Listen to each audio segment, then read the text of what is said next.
மகநதி சீரியலோட இன்னைய எபிசோட்ல நம்ம குமரன் கிட்ட ட்ரெஸ் தைக்க குடுத்தவரு ட்ரெஸ்ஸை வாங்க வரும்பொழுது ட்ரெஸ்ஸை பார்த்துட்டு என்னையா இப்படி மோசமாக தச்சிருக்க, நீ தச்ச தேய்ச்சிக்கு உனக்கு காசு வேறையா கொடுக்கணுமா, காசெல்லாம் கொடுக்க முடியாது அப்படின்னு ட்ரெஸ்ஸை மட்டும் வாங்கிக்கிட்டு எஸ்கேப் ஆகி போயிடுறாரு.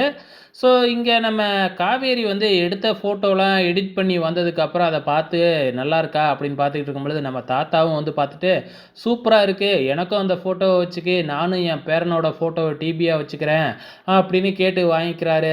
மறுநாள் காலையில் நம்ம காவேரி வந்து நம்ம விஜயை வச்சு ஃபோட்டோ எடுத்தாங்க இல்லையா, எதுக்காக எடுத்தாங்க, போஸ்டர் அடிக்கவும் விளம்பரத்துக்காகவும் தானே எடுத்தாங்க.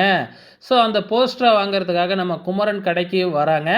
அப்போ அந்த ட்ரெஸ்ஸை வாங்கிக்கிட்டு போனார்ல அவர் வந்து, நீ தச்ச ட்ரெஸ்ஸு ரொம்பவுமே சூப்பராக இருக்குப்பா, நான் தான் தெரியாமல் உன்னைய திட்டிட்டேன், இந்தாப்பா நீ தச்சதுக்கு கூலி அப்படின்னு கொடுத்துட்டு போகிறாரு. அதே டைமில் நம்ம குமரன் போயிட்டு போஸ்டரையும் வாங்கிக்கிட்டு வராங்க.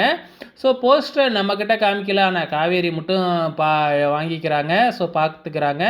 இங்கே வீட்டில் வந்து பார்த்திங்கன்னா நம்ம விஜயோட ஃபோட்டோவெல்லாம் எடுத்துகிட்டு வந்து அங்கே செவுத்துலலாம் மாட்டி வைக்கிறாங்க, ஃப்ரேம் போட்டு பார்க்குறதுக்கே ரொம்பவுமே சூப்பராக இருக்குது. அதே டைமில் விஜயும் ஃபோட்டோவை பார்த்துட்டு பாருங்கள் ரொம்ப சூப்பராக இருக்குது இந்த ஃபோட்டோலாம், இந்த ஃபோட்டோவை தான் நான் டிபியாக வச்சுக்க போகிறேன் அப்படின்னு காவேரி எடுத்த ஃபோட்டோவை பற்றி பெருமையாக பேசிக்கிட்டு இருக்கிறாங்க.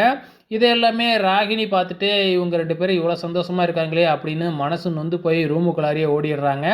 நம்ம விஜய் செவுத்தில் மாட்டியிருக்கிற ஃபோட்டோவையும் பார்த்துட்டு ரொம்பவுமே சந்தோஷப்படுறாரு.